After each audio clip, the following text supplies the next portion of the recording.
शव यात्रा में शव को कंधा देने वालों के साथ क्या होता है? गरुड़ पुराण का रहस्य। जय श्री हरि विष्णु। मित्रों, आपने कभी सोचा है कि जब आप किसी मृतक को अंतिम विदाई देते हैं, उसी अर्थी को कंधा देते हैं, तो उस क्षण आत्मा उसकी ओर क्यों देखती है? क्या यह सिर्फ एक रहस्य निभाई जाती है और या इसके पीछे छिपा कोई गहरा आध्यात्मिक रहस्य है? क्या आपने कभी किसी की अर्थी को कंधा दिया है? क्या एक क्षण में आपने अनुभव किया है जैसे कोई अदृश्य दृष्टि आपको देख रही है?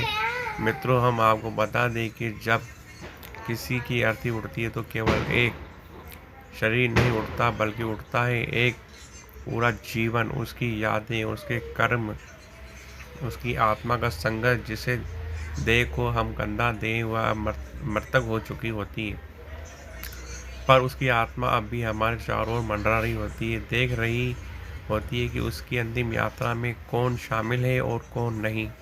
हिंदू धर्म में मृत्यु केवल एक अंत नहीं है, यह आत्मा की मृत्यु पृथ्वी से विदाई है, एक पड़ाव से दूसरी की ओर इस यात्रा की शुरुआत होती है।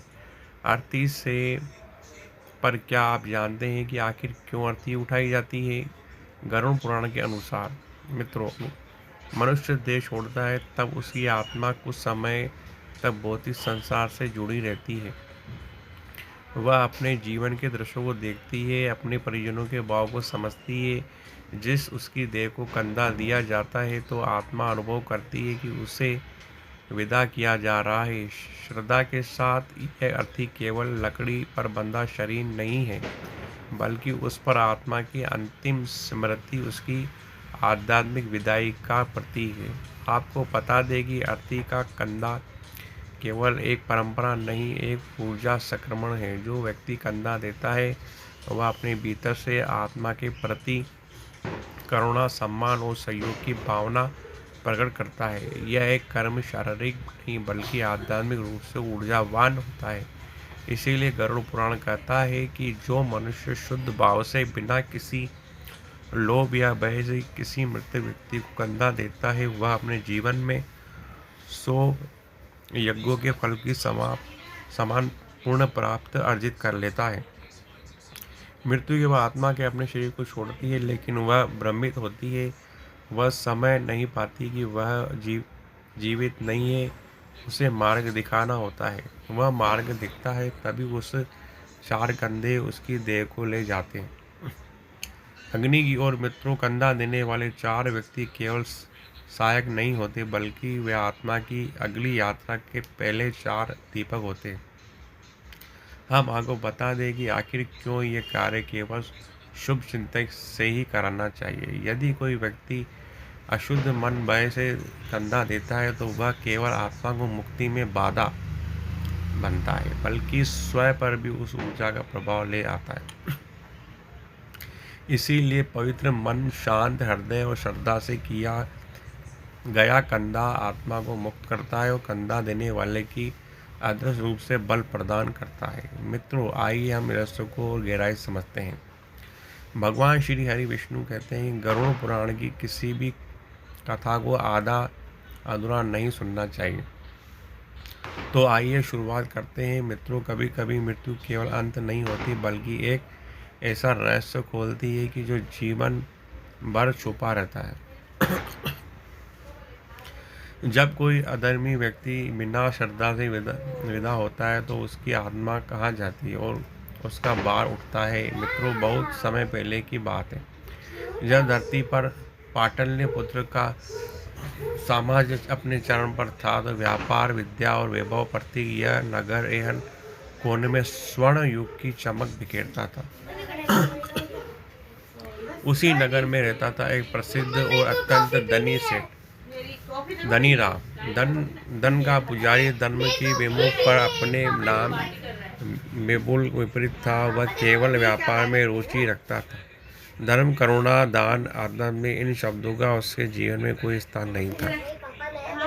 वह झूठ और बोलता, तोले में चोरी करता, ब्राह्मणों का अपमान करता और तब वह माता पिता के श्राद्ध कर्म तक नहीं करता था। उसका हृदय पत्थर था और धन उसका ईश्वर था।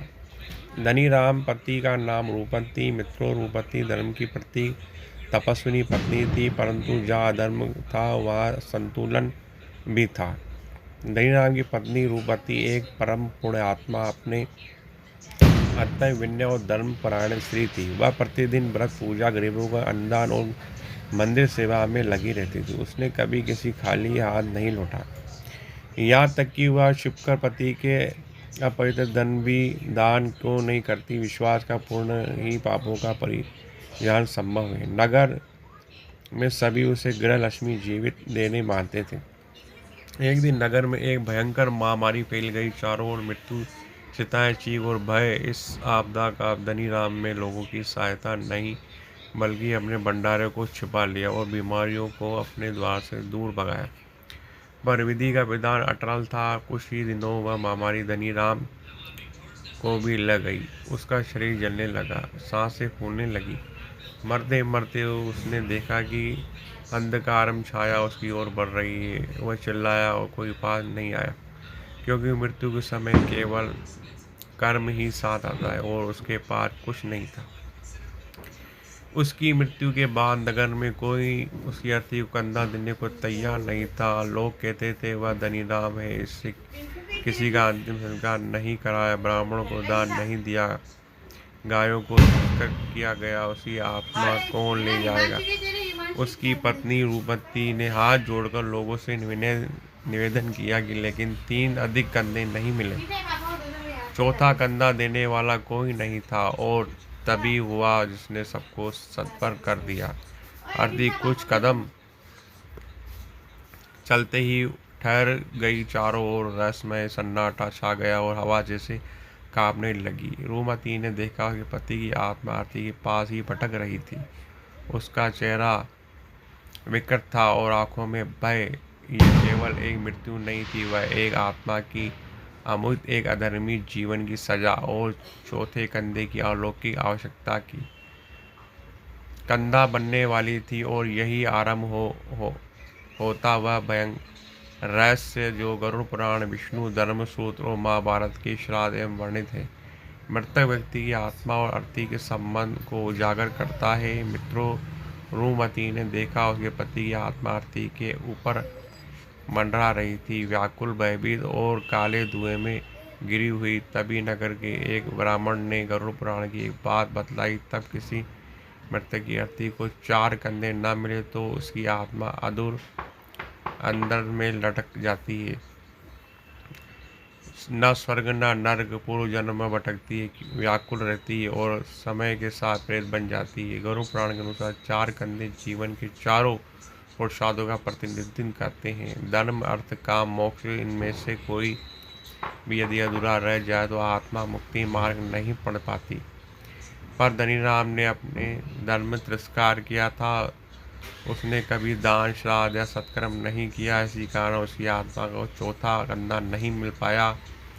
उस रात रूपवती को स्वप्न में धनीराम की आत्मा ने पुकारा, मैं अंधकार में फंसा हूँ, मुझे जल नहीं मिल रहा, अग्नि छूती नहीं, मंत्र विफल हो जाते हैं और मेरी आत्मा बार बार उसी शव पर लौट आती है। मुझे चौथा कंधा दिलाओ, मुझे मुक्त करो। फिर रूपवती ने वृद्ध ब्राह्मण से मार्ग पूछा। उन्होंने कहा, जो चौथा कंधा नहीं देता वह उस आत्मा के पापों को स्वीकार नहीं करता, पर जो दे वह आत्मा को पीड़ा का एक अंश हर लेता है और यही करुणा की आत्मा को आगे ले जाती है। अब रूपवती ने नगर के कोने कोने में जाकर लोगों विनती पुकारा कि कोई एक पापी की आत्मा को मुक्त कर दे। और तब एक अनजाना व्यक्ति सामने आया। वह एक युवा साधु जो अज्ञानवास में था। उसने कहा, चौथे कंधा दूंगा क्योंकि मेरा धर्म दया है और आत्मा की मुक्ति ही मेरा लक्ष्य है। मित्रों, अर्थी का आध्यात्मिक अर्थ गरुड़ पुराण के अनुसार यह है कि जब 4 लोग अर्थी को कंधा देते हैं तो वह उस आत्मा की जीवन के 4 चरणों को भी विदा करते हैं, जिसमें पहला बाल्यावस्था यानी बचपन, दूसरा यौनावस्था, काम को मोह, तीसरा ग्रस्त हो यानी धनी जिम्मेदारियां और चौथा वृद्धावस्था। यदि अंतिम चरण अधूरा रह जाए तो आत्मा अंदर में लटकती है, अंधेरे में परेशान होती है। अर्थी पर कंधा पड़ा, मंत्र फिर वे गूंजे, अर्थी फिर से चल पड़ी और इस बार जैसे वायु शांत हुई, धुआं छटा, सूर्य किरणें अर्थी पर पड़ने लगी। रूपमती की आंखों को आंसू बहे और उसने देखा धनीराम की आत्मा अब आकाश की ओर जाती तो दिखाई दी। मित्रों, अब वह सवाल ये उठता है कि किसी अधर्मी की आत्मा को चौथा कंधा मिलता है तो क्या वह कंधा देने वाला भी आत्मा के पापों का भागी बनता है? क्या चौथा कंधा देने पाप का भाग बनता है? साधु ने चौथा कंधा तो दिया, पर नगर के कुछ लोग फुसफुसाने लगे कि वह पापी अधर्मी था। साधु ने उसका पाप अपने ऊपर उठाया क्यों लिया? रूपमती ब्राह्मण से यह प्रश्न पूछा तो वृद्ध ब्राह्मण ने गरुड़ पुराण का एक रहस्यमय श्लोक पढ़ा और उसने कहा, यदि वह श्रद्धा से दे कंधा तो पुण्य भागी, यदि लोभ से दे तो पाप का आधा पात्र होता है। यदि कोई श्रद्धा से दया से कंधा देता है तो वह आत्मा को मोक्ष का द्वार खोलता है और स्वयं को पुण्य का भागी बनता है। पर यदि कोई स्वार्थ लोभ प्रतिष्ठा के लिए दे दे तो वह उस आत्मा की वासनाओं और कर्मों में बंध सकता है। यही कारण है कि साधु पूर्ण स्वाई और इसलिए उसे कोई बंधन नहीं हुआ। मित्रों, इसके साथ ही महाभारत में ऐसा ही प्रश्न मिलता है।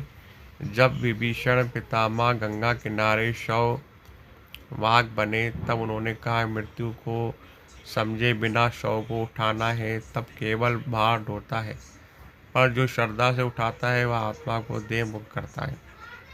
फिर तीसरी रात को उस साधु को यह दिव्य स्वप्न आया। धनीराम की आत्मा अब सफेद वस्त्र में शांत रूप में उसके सामने प्रकट हुई और बोली, मुझे राह दिखलाने के लिए धन्यवाद। मेरी प्यास अब बुझ चुकी है। अग्नि ने मुझे स्वीकार कर लिया है और अब ये यमदूत नहीं दिव्य गण मुझे स्वर्ग की ओर ले जाते रहे।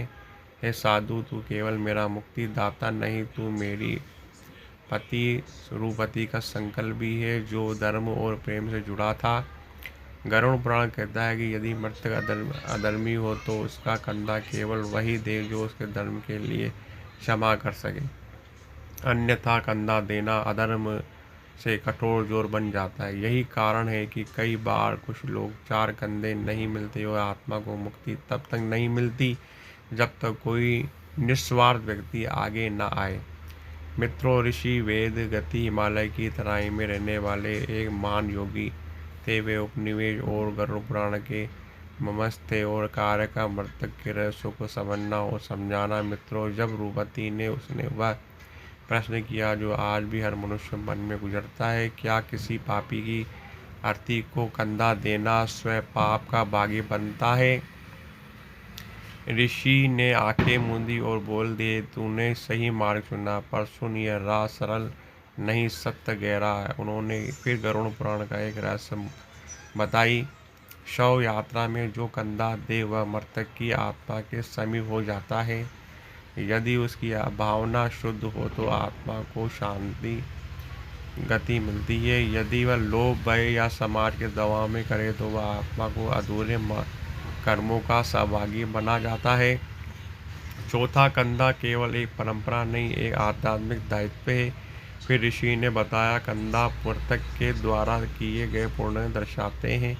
दूसरा कंधा उसके कुटुंब की ओर क्षमा, तीसरा कंधा समाज की ओर स्वीकार करता है और चौथा कंधा ईश्वर की ओर अंतिम अवसर। यदि चौथा कंधा देने वाला पवित्र और श्रद्धालु हो तो आत्मा को आगरी में प्रवेश से पूर्व मोक्ष का अधिकारी मिल सकता है। अतः चौथा कंधा देना केवल देह उठाना नहीं, बल्कि आत्मा को उसके कर्मों के जाल से एक बार से मुक्त कराने की यज्ञ किया है। ऋषि ने आगे कहा कि यदि कोई आत्मा बहुत पापों से बंधी हो, उसे निस्वार्थ चौथा कंधा न मिले तो शव यात्रा में बाधाएं आती हैं, बारिश होती है, अग्नि नहीं जलती, कंधे देने वाला बेहोश हो जाता है कि आत्मा को अभी देह सगुण मुक्त नहीं हुई। इस ऋषि ने अंत में कहा, जो आत्मा को मोक्ष दे सकता है कंधा हुआ, जो दे वो नहीं आत्मा को विदा कर सके, जो मृत्यु को अंत नहीं यात्रा माने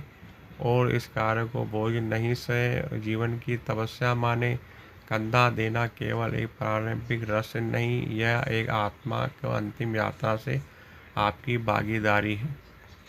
पर क्या आप उस यात्रा के लिए तैयार हो? तो मित्रों, रहस्यमयी गण कथा हमें यह समझने को मिलता है कि हर कर्म में भावना, श्रद्धा, विवेक का होना अनिवार्य है।